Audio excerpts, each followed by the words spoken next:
record back in 2018. Reliance on a single foreign supplier can leave a nation vulnerable to extortion and intimidation.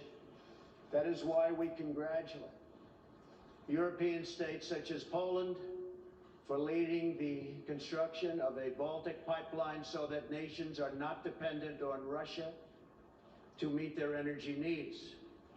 Germany will become totally dependent on Russian energy if it does not immediately change course.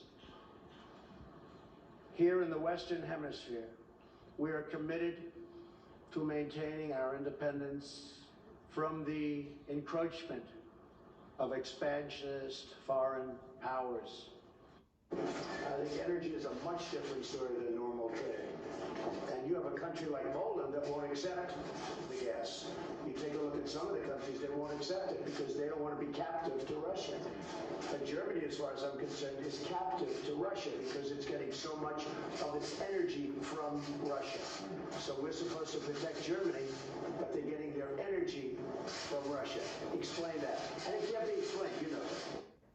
The German delegation was laughing when you were at the UN. The NATO head had nothing to respond. Now we have the highest price per gallon of gasoline in the history of the country. We are paying more to heat and cool our homes. We're paying more for every item we buy at every store we go to, a 40-year high of inflation. You predicted a lot of this would happen. How do we get back to energy independence? Because it seems, I don't know if you saw the montage of Joe Biden at the beginning of the show, this is what he ran on, and this is what he promised, and these are the predictable results, aren't they? Well, he didn't really run on it. If you remember the debates, he would not say anything negative about energy. He said he's considering this and that. Hey, look, he shut down the pipeline, the Keystone XL pipeline. He shut it down almost immediately. He never said he was going to do that. He said he's going to study it. He's going to study it long and hard. So he never really said anything that he was going to become a radical on getting rid of our energy, our liquid gold. I call it liquid gold. It's under our feet. Now we have to go buy it from Venezuela. And we have to buy it from Iran and OPEC. I mean, it's just great. And by the way, and Russia.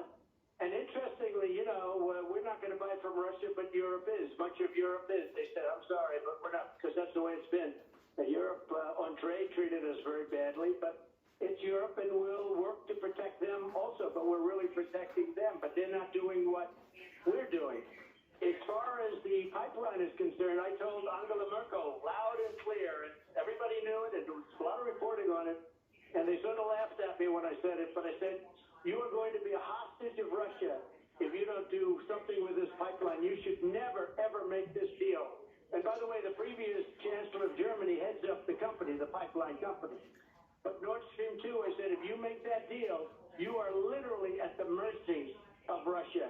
And Germany shouldn't make the deal. I had an argument. There are those people that say I sent her a white flag of surrender, which I did, because I said, you have a problem. Did I hear you right? You sent Angela Merkel a white flag of surrender? Oh, yes, I did. I sent it to her. What did she say? Trying to send it in humor. You know, at that point you could have humor because nobody believed it was possible that what I said was true. But I predicted all of this stuff. And by the way, gasoline, watch. I said it was going to be $7, $8. Well, hang on a second. Let me prove your point, because I have 2 cuts of you warning about gas prices. Listen. We have so much oil. We have more oil than anybody, okay? And it's an incredible thing that it's happened over the last few years, a lot of great things, and you're paying, what, $2 a gallon for your gasoline? That's okay. You know what that's like? That's like a tax cut. That's bigger than a tax cut. If Biden got in, you'd be paying $7, $8, $9. Didn't they say, get rid of your car? We're going to build some more windmills. And gas prices, you like that $2 gas, right?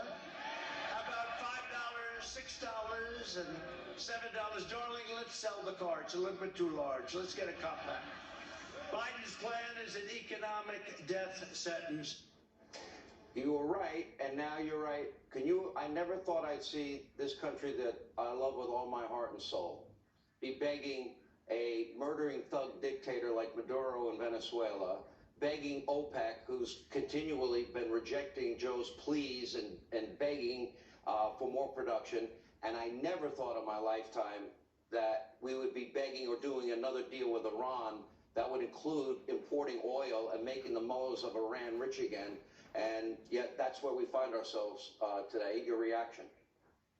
So Maduro of Venezuela was ready to give up. Had we been elected, which we were, had we been elected, I will tell you, Maduro would have given up. They were ready to just concede. They couldn't have gone on any longer. Now it looks like they've got some valuable assets. They have a lot of oil, and they have a lot of, it's rough oil, frankly. It's expensive, but at this price, they have a lot, almost more than anybody. It's going to be a rich person. It's going to be a rich country. You could say a rich dictatorship. And when you look at NATO, what we did with NATO, they were not paid up. They were delinquent. You have 28 countries. There were only 8 of them that were paid, including the United States, which was far more than paid up. We paid for all of the people that weren't paying. And I said, you have to pay your bills. And if you don't pay your bills, we're not going to protect you. They asked me that question. We're not going to protect you. If you're delinquent, we're not going to protect you. And as soon as I said that, they paid hundreds of billions of dollars right into the till. The Secretary General, who was a wonderful guy, Stoltenberg, he's my biggest fan because he never thought it would happen. Obama would go there and make a nice speech. Everybody went there, Bush, they all went there and made a speech. Nobody said, hey, wait a minute, you guys aren't paying your bills. We're protecting you. So they took advantage of us on trade. And on top of that, we took care of their military protection. And that stopped. So NATO now has at least the money, but it has been a little bit of a paper tiger. Now we'll see whether or not they hold together. But something has to be done about this killing. This is a savage situation. Nobody's ever seen anything like this.